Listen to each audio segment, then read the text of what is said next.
Simplify the square root of 624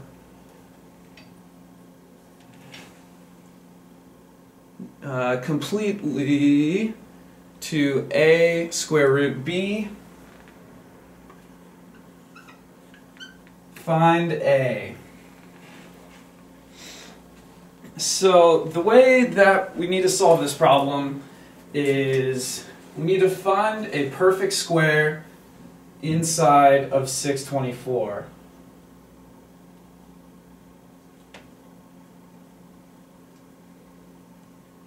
Find a perfect square factor of 624. So perfect squares are numbers that are the product of two numbers multiplied by each other. Obviously 1 times 1 doesn't help us here. 2 times 2 is not an answer, so we can let the answer pool guide our guesses here.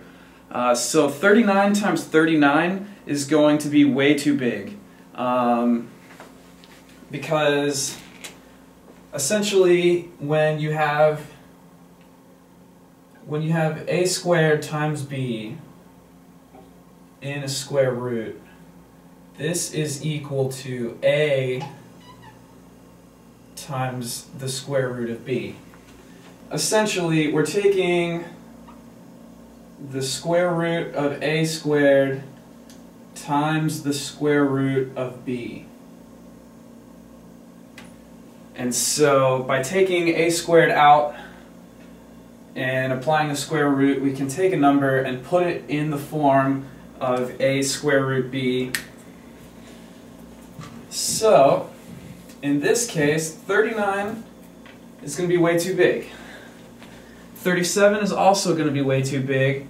So let's try the number 4.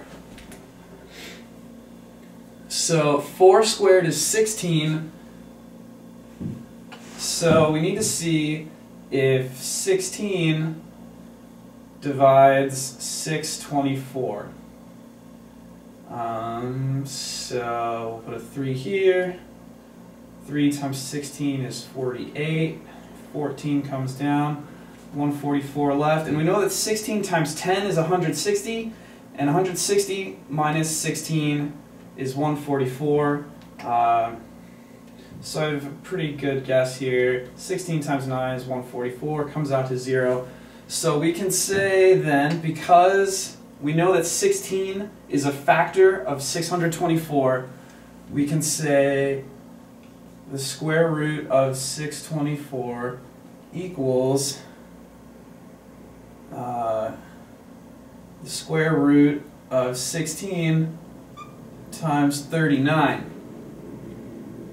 Because that's what we've just done here, is we've decided that 624 is equal to 16 times 39.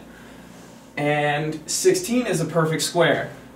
So then we can say 4 times the square root of 39. So in our a root b form, 4 is a, and thus 4 is the answer to the problem.